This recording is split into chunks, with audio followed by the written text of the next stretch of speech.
Very much indeed, Andrew. That was fine. It's the morning program on Destination Uri. It's the beginning of our little tete-a-tetes that we're going to have more of on the program.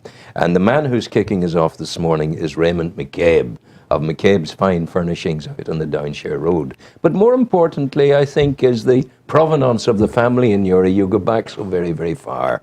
Sixth generation now in Uri, and the whole thing started with the man coming from Belfast on the train, with all his furniture on the train and selling in Uri, and then going home to Belfast again and coming back again on the Saturday.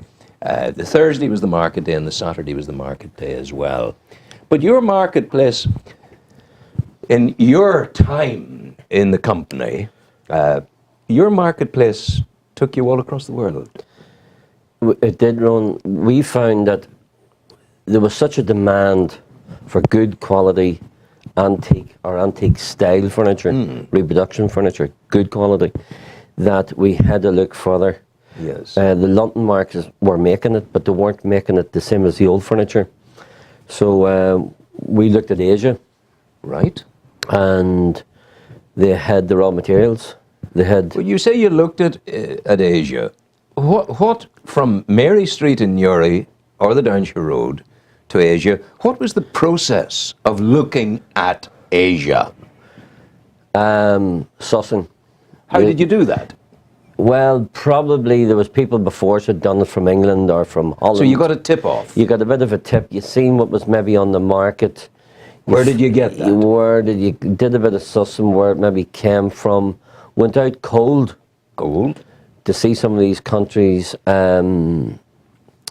I can remember one time driving 4 or 5 hours because I had a hunch about bronze figures. Yes. When I got there, they weren't what we wanted, so turned and back again.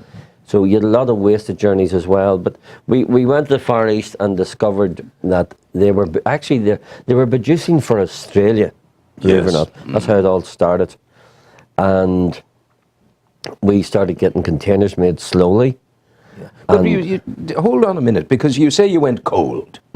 You land out there. You haven't a clue about the country.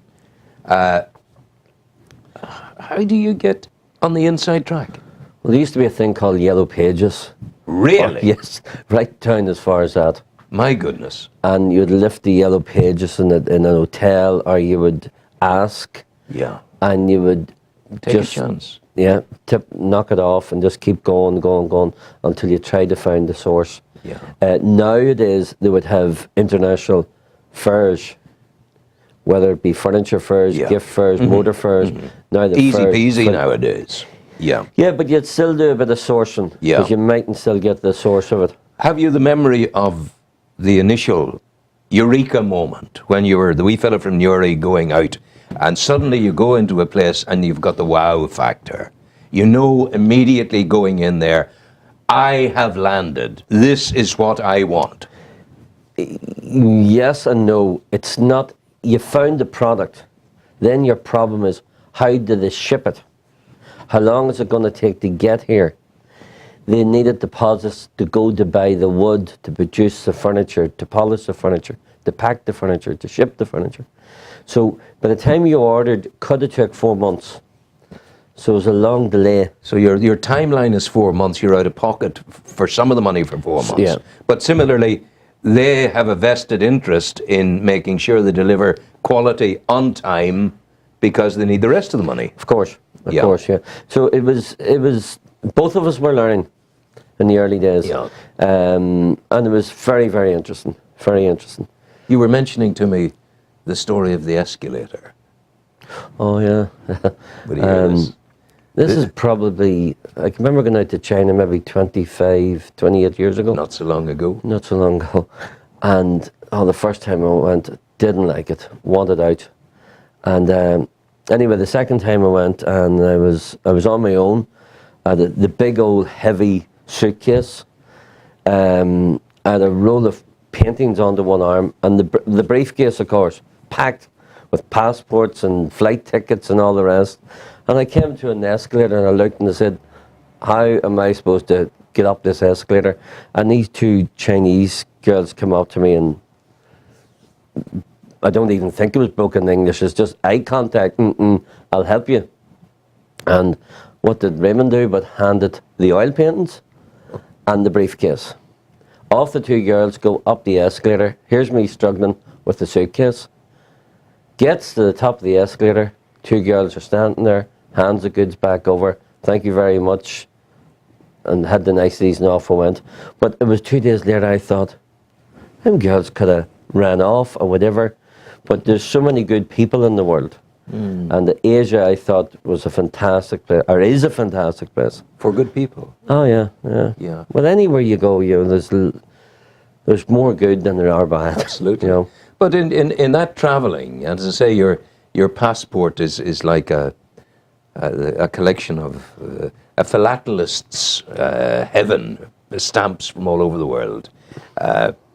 In all of that travelling, is it possible to say people are fundamentally the same wherever you go in the world, or not? Very much so. We're not such a complicated No, we're not. And family, civilization. the majority of people love talking about family. They would have been very happy on Mary Street. Of course. Yeah, of course. And sharing, they love sharing the meal.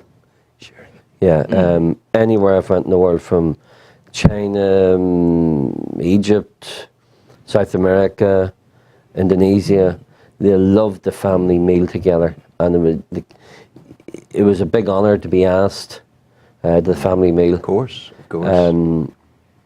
Some unusual food, mind you, but you're asked the family meal. You like the eyes of the camel. Is that baby camel? That's good. Oh, yeah. I remember talking about sourcing things on my travels in northern Nigeria, in the vast expanses of the terrain. It's like Mars, basically like Mars. Stones, the size of that size. For some reason, they're ready sandstone. They're like that, and there's a flat bottom to them. And they sit there, they're all over the place. Okay. And I would collect them and put them in my case. Right. And I was similarly collecting little bits of discarded bark from trees, which I sterilized out there and sealed to bring back.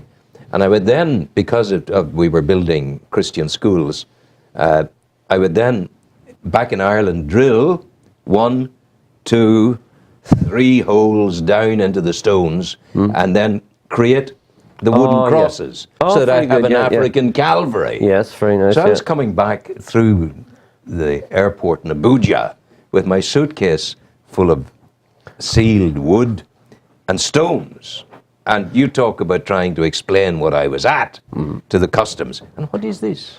I said, well, it's very simple. I take this back to Ireland and I give this as gifts to people who help us build the schools. What schools you build? And but you're a tourist. Why you build schools? Where are you going? Suddenly it's all getting out of control. Yeah. Now, I got away with it because of the Mary Street flannel and the chit-chat and the bonhomie. But my colleague out there, Donal Cahan from Cork, who should have been fit for it, Donal was an SMA father. That's what he is out there. And I told him, look, Donal, I'm running out of rocks. Would you bring me back rocks when you're coming last July? Wasn't he nearly arrested?